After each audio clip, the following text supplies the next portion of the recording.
16 నిమిషాలకు భారత్లో అత్యాచార ఘటన జరిగింది. హాస్పిటల్లో మహిళా ట్రైనీ డాక్టర్ పై అత్యాచారం. మరణానికి ముందే నరకం చూపించేలా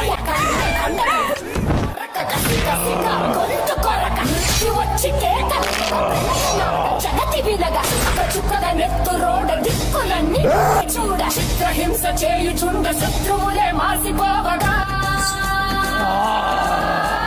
విలయ ప్రళయమూర్తి వచ్చింది ఇదే కాంచన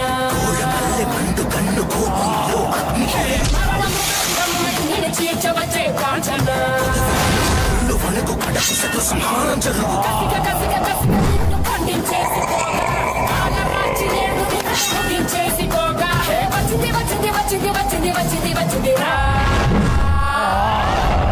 గాలిలాగా వచ్చరా నిన్ను నన్ను పోగులెట్టగొచ్చరా కలిసి వచ్చరా